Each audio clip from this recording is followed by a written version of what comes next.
titled the talk presentation a debate about recovery and what really is recovery. In a lot of ways, the recovery movement has become and remains a debate about what constitutes an outcome, i.e. what can be considered recovery, who says, who gets to determine that, and also who takes the credit for that. i.e. if we develop outcome measures solely for the purpose that showing our services are doing a good job, there's a bit of an attribution bias in that, and that in itself is not necessarily consistent with the recovery philosophy. What's so important here is what we measure matters, not just what matters gets measured, but what we measure matters, and it will determine the discourse around mental health and wellbeing. And that's what the recovery movement is. It's a debate about what should be an outcome, who decides, and as I said, who takes the credit. So the recovery movement is quite an interesting journey. There are still people, practitioners and managers in this country who will say recovery is radical, yet they're overlooking the fact that it's nearly mainstream policy in every English-speaking nation now. It is mainstream. You're radical if you're not doing it, or at least talking or trying to make sense of what this thing is. And because the people are talking about personal recovery journeys and calling for recovery-oriented service provision, we get the inevitable question, what is recovery? How do we develop recovery-oriented services?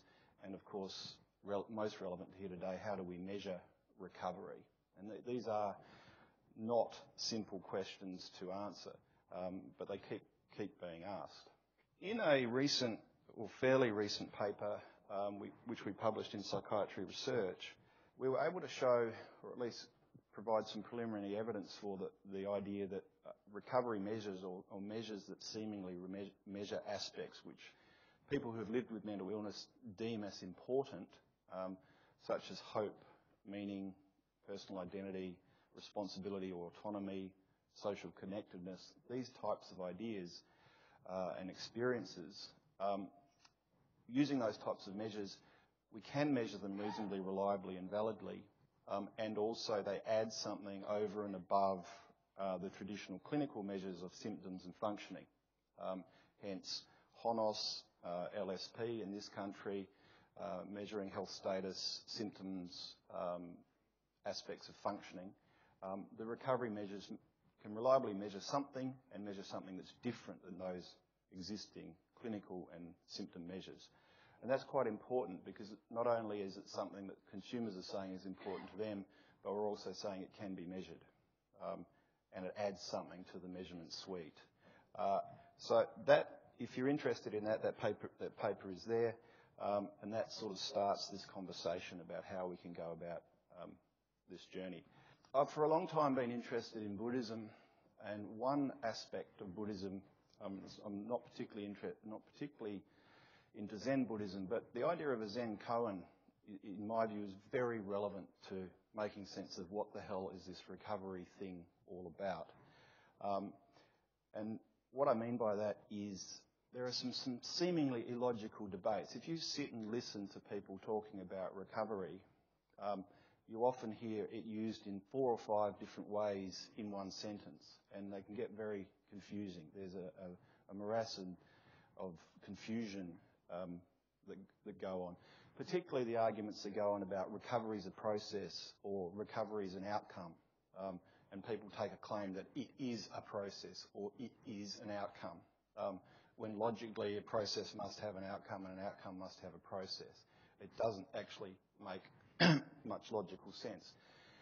However, like a Zen koan, this crazy confusion, in my view, is leading us to some very interesting places. So I see recovery as a transitional discourse. It was something that we will move beyond. It's got us to think about a whole lot of things and look at the seeming contradictions and get that greater understanding underneath. And let me unpack that a little bit. That's a Zen symbol, and that's some sort of happy face with a maze. But that's a Western, there's a bit of a Western-Eastern view of happiness underpinning that. But like a Zen koan, the idea is if we really contemplate this, what is a process, what is an outcome, what is cure, what is recovery, what is ownership, what is lived experience, and we put it all together and explore that, it takes us to a greater deal of a deeper understanding where seemingly logical contradictions we go beyond. Managers, policymakers, they need researchers, they need outcomes, whereas people living with an illness, they live experience, they need process, and they'll inevitably see it through that lens. So these debates become somewhat ridiculous. How do you do recovery?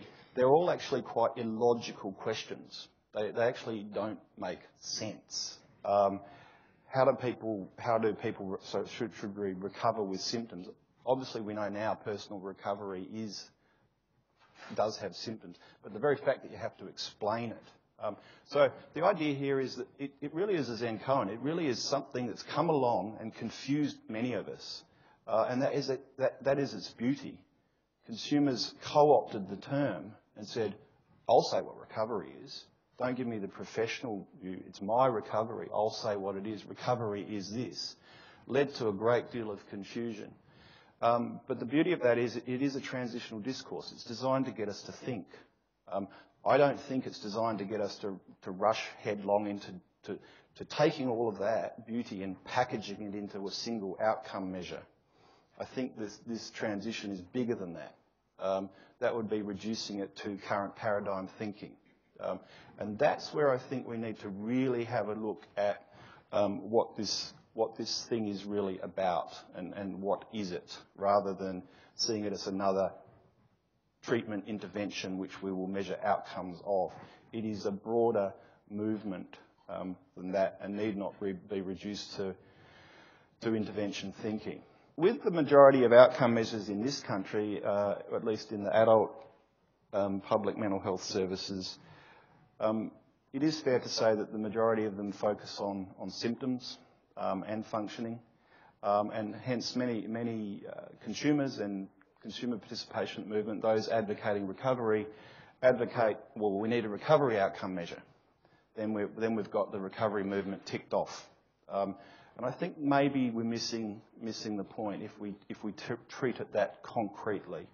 And conversely, many consumers or people with lived experience of an illness say, well, it's a personal process and it shouldn't be reduced to a single outcome measure or a quantitative instrument at all. So you have these different views, people rushing in wanting a recovery outcome measure. And I stand here today. We've done work on quantitative recovery measures, but I think the Zen koan tells us that it's a deeper issue than that. Just really thinking about the different types of knowledge, knowing that this is a sort of scientific declarative knowledge where we claim a fact. Knowing from, are there any people in here who have had a baby? Got a few. So these people know from the experience of having a baby. It's a particular type of experiential knowledge. It's a lived experience, and that is a knowledge base. And of course, knowing how, the procedural knowledge or a skill. In many ways, the debate about recovery is and consumer experience, lived experience, is really a debate about knowing that versus knowing from, and which knowledge which is more privileged and which is seen as more legitimate. However, it need not be either or. These different epistemologies, different ways of knowing can live side by side. And in many ways, that sort of recovery movement is bringing us. And trying to reduce it to a single outcome measure, again, is trying to turn it into a knowing that and forgetting that it was really a knowing from type movement. So we need to think about it, not just the debate about outcomes, but it's the debate about the legitimacy of certain knowledges.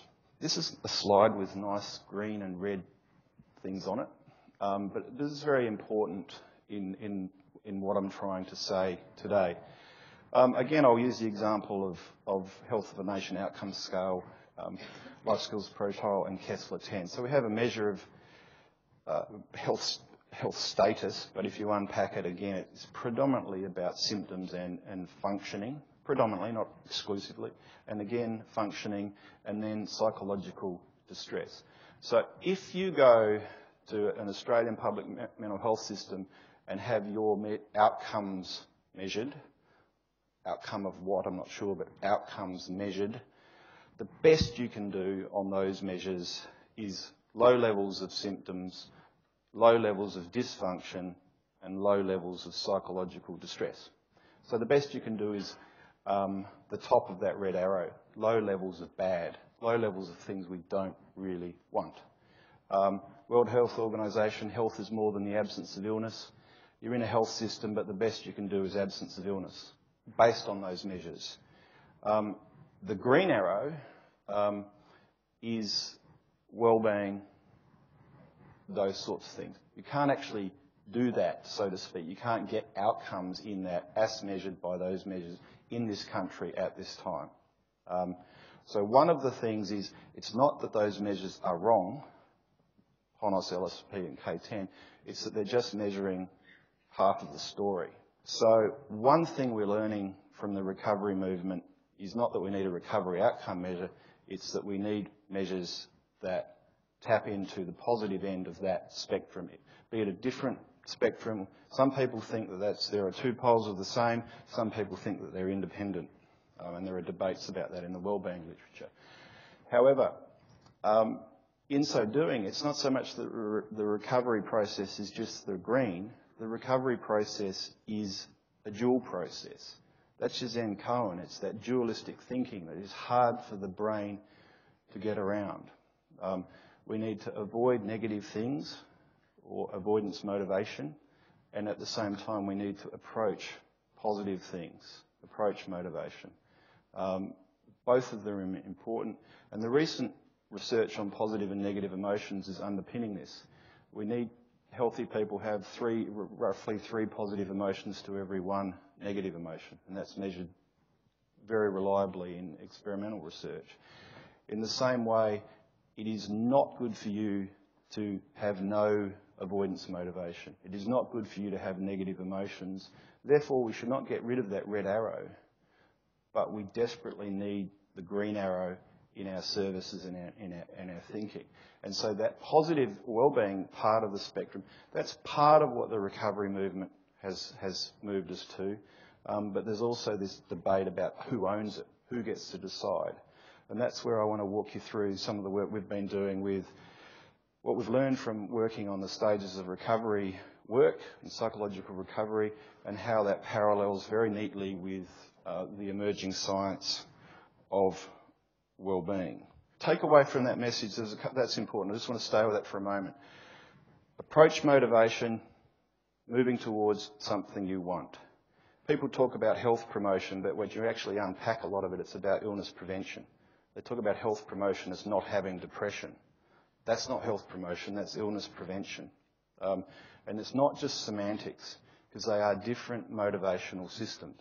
We are motivated differently towards something we want than moving away from something we don't want. It's not just semantics. So the green is approach, the red is avoid, and that's a type of motivation. What I'm claiming here is our systems have been pervaded by avoidance motivation.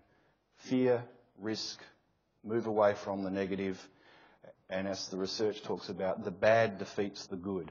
Negative emotions are stronger than positive emotions. That's why you have one negative for three positive. So we're sucked into this system of red arrow, not only in the present, but also in the future. This is a model we're working on. I'm not sure what we're going to call it yet. It's probably going to have the word dual process in there. But what you'll see is red is basically avoidance motivation, or moving away from things we don't want, and green is moving towards things we do want. The left-hand side, the present there, is really what I was just talking about. Where are we focusing? Are we trying to move away from symptoms, or are we trying to move towards happiness or well-being? But also in the future, if you label those quadrants 1, 2, 3, 4 with those numbers, I'll speak to it like that. Quadrant 2 there, that's really your relapse prevention in a medical sense. Are you putting effort into the future so you can avoid negative things in the future? Or in financial terms, are you insuring against losses? we're viewing here, we have a bit of a financial or dynamic model to make sense of this. In some ways, this is a system of wellbeing, but we're trying to think about it much more broadly. So decreasing symptoms or unwanted behaviours or drug-related behaviours, that's in the quadrant 1. What I would ask you, once I've explained this, is to think about where does your system spend most of their time? Where is their focus?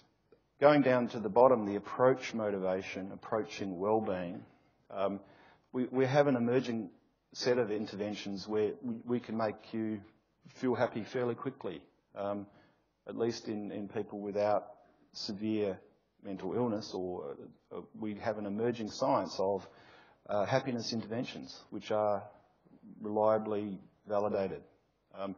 But again, many in the mental health system are not drawing from this evidence base. And also, going further, we know that if you live by using your strengths, we know that if you live with your values, we know that if you put time into social connections, that will promote wellbeing in the future, which will also pay back into the present. So it's like an investment which has a return. So what we're looking here at is this dual model of wellbeing, of which is partly inspired by the recovery ideas. But to go back to my question, where is your service currently spending its time, both your individual unit and also as a system? Could you map onto this dynamic model of wellbeing? Again, it's not that any of these are wrong. It's, has our system been hoodwinked by the avoidance motivation and spent most of its time in the red and not enough time in the green? And this isn't to load up practitioners with more to do. This is a serious think about our overall wellbeing health system and the way we're doing things. We have spent a lot of time in the quadrant 1, and we've celebrated that we're spending more time in quadrant 2. But what I'm arguing today is that the wellbeing movement, the wellbeing science of wellbeing, positive psychology, science of wellbeing and related disciplines, and also the recovery movement are pleading for people to start using the language of the green as well, but not abandon the red. And this actually this emerged from some of our work in Canada when we were working in a large 400-bed inpatient unit, and the recovery orientation was being spoken about. And the consumers were very worried that they were going to be left alone and moved out. They were worried that they weren't going to be cared for, and the nursing staff felt, well, we're not valuable anymore because of this recovery thing. And went to great lengths to say, well, no, quadrant 1, working on symptoms, is part of the recovery process, but it's only one quadrant. And this is part of where we need to go with our thinking in the recovery measures. What we have available to us now, though, and it's rapidly increasing, for any of you that have heard or may think that wellbeing is a fad, this slide is quite instructive. Basically, from 2011 backwards, you've got 20 years of published articles on this, broadly in the science of wellbeing, and also the citation in those. It is a burgeoning science. There's this huge pool of information now to draw from, which we didn't have before, about the green arrow. We have a lot about the red arrow, but we now have much more about the green arrow. And this includes work for people with schizophrenia. It doesn't exclude that population. People with schizophrenia have approach motivation. Just because they have schizophrenia doesn't mean they don't want to move towards positive things. And that's the sort of silly games of language that people will excuse their behaviour with. Just stepping back from that, I've tracked through a little bit of the history, or one version of a history, said some things about the recovery movement. I've said it's a Zen koan, it's made us think about illogical things, it's frustrating. It's frustrating because it's dualistic. It has both moving away from the negative and moving towards the positive.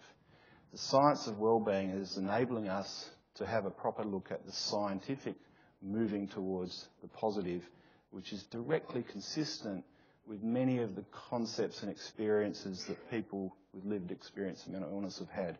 Hope, meaning, identity, positive emotions, autonomy. They're all themes that people in the science of wellbeing study. And they map almost directly onto things in the recovery movement. The only difference is that they don't have a sense of ownership for the people who have lived experience. Their research, their ideas, but they don't have that lived experience knowing from part. They're about knowing that. But they're actually talking about the same thing. And that provides a huge opportunity to bring the scientific approach to the themes of people who are living with mental illness. It isn't their experience, but it at least resonates with their experience at in a different type of knowledge. Whilst consumers need to be involved in the development of rating of outcomes, I believe that the quantitative outcome measures should remain measures of wellbeing. Even though I've spent 10 years or so working on recovery-related measures, when you actually get inside them, they're actually just measures of wellbeing and the different types of wellbeing. We have an established science on how to measure hope, how to measure meaning, how to measure identity, how to measure autonomy, how to measure connectedness. It exists. It doesn't necessarily exist for people living with schizophrenia, for example, but there is a huge science that exists on how to do this. And these are exactly the same constructs that are consistently coming out now through the recovery literature. We found hope, meaning, identity, responsibility. The Institute of Psychiatry London found connectedness, hope, identity, meaning, empowerment. So almost identical in terms of different studies on qualitative experiences of people living with mental illness. So what I'm arguing is that we should use established quantitative measures of wellbeing to measure aspects of things that are related to recovery, but they're not recovery outcome measures as such. And by doing so, we also sidestep the issue of that's not our lived experience. Leave the lived experience to qualitative instruments and track process with qualitative instruments. As I said, it's premature, or I think you're missing the point if we go rush in headlong to recovery outcome measures, because recovery is a process, can be indicated by some of these other constructs, but isn't constituted fully by that. And as I said, if you disagree with me, recovery is a debate about what constitutes an outcome. That is part of what this movement is. In addition to qualitative measures for process, the ideographic measures, the individual or internal yardstick measures of goal attainment hold great potential in operationalising some of the aspects of recovery. For example, asking people what their goals are, scaling their goals, not just similar to the old-fashioned goal attainment scaling, where we can scale individualised goals ideographically and then use it as a measure alongside non-aesthetic measure. That is very consistent with the recovery movement because they are personalised goals which can be weighted by importance. If you're unconvinced about my argument thus far about the similarities between the wellbeing and the recovery idea, let's unpack that a little. Similarities between the psychological wellbeing measure, and for those of you who attended my workshop yesterday, you'll know that that's an eudaimonic measure of wellbeing, coming from Aristotle's views of happiness. It's not just happiness, it's a life well lived. It involves ethics and virtues.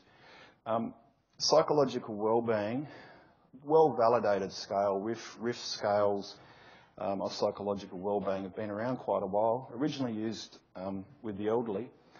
6 subscales. Firstly, self-acceptance. Secondly, quality ties or relationships.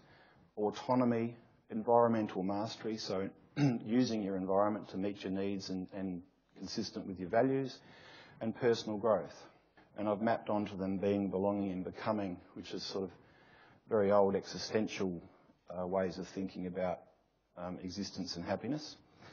If you come across to the 5 validated themes from the recent narrative synthesis on narratives of recovery, combined with our psychological 4, you have identity, which isn't exactly the same but is very similar to self-acceptance, if you think about preferred identity. Connectedness, which is about relationships. Responsibility, which was our word, if you unpack it, that's really about either empowerment or particularly autonomy. Meaning and hope. And if you look at hope, if you unpack theories of hope, that's about growth and goals as well. So there is a big connection between our existing well-established models of psychological well-being and the themes that are coming through from people's narratives of living with long-term enduring mental illness. And to me, that's an opportunity. It's an opportunity to honour some of the aspects of people's lived experience to inform what could be used in quantitative measures. But it doesn't make it a measure of the recovery process. It makes it a measure of some of the components of common recovery processes. It's not an individual lived experience. It's something that people may resonate with. And those, again, if you're in the political world of recovery, those subtle distinctions can be very important, but also very hard to unpack and explain. I did put a comment about individualised measures of goal attainment. One of the things we use in the collaborative recovery model, which is derived from goal attainment scaling, is a tool that looks like this. The compass is really the idea of working out what your values are and then setting goals in line with them, but weighting them by importance. So it's got like a utility model from economics. So you get levels of goal attainment weighted by importance to the person, and you end up with a score out of 100, which is a ideographic measure, but that number can be used alongside any other outcome measures. So you end up with a goal progress by importance measure. So individualised goals in line with one's values and importance, which if you read the recovery literature, that's exactly what many people are talking about. So we're moving away from the traditional nomothetic and back to the old ideographic, but it's still very relevant to the recovery movement. Nomothetic, external yardstick, comparing yourself to others. Ideographic, internal yardstick, comparing yourself to yourself, or personal best in sport, for example. Different methods, but very relevant to the recovery ideas. And I also said, okay, yes, recovery is a lived experience. Personal recovery is a lived experience. Therefore, methodology 101, it's probably quite relevant to use qualitative methods. And that's okay, that's good. Just because we're researching it doesn't mean we've stolen the experience. The methods that honour it the best are qualitative. And that's why one of the things we're currently working on is an online narrative repository of people's recovery and contributing life stories, because it complements the quantitative outcomes. We do need knowing from, and we do need knowing that. Those two types of knowledge are important. The title of this talk is really about what constitutes an outcome, and I've tracked you through approach motivation and avoidance motivation, and I've argued that most of what we've done has been in the red arrow, moving away from the negative, preventing illness, and we've done very little systematically about moving towards the positive approach motivation. Genuine health promotion, where interventions for the sake of being happy and well by themselves, not only reduced to preventing illness. We don't just do health promotion to prevent illness. Health promotion is a good thing in its own right, and that is an important message, even though the bad defeats the good in a lot of our policy. The other thing that's useful to understand here is be very careful in the way these things are constructed. Services have a very good way of taking responsibility for positive outcomes, as do medications. So who takes credit for the the progress. And an outcome of what? Was it an outcome of an intervention? Was it an outcome of a medication? Was it an outcome of service provision? Was it an outcome of an individual striving over a long period of time? Was it an outcome of the people that supported those individuals? So who takes credit? Is it the consumer, the carer, the staff, the service? Is it medication?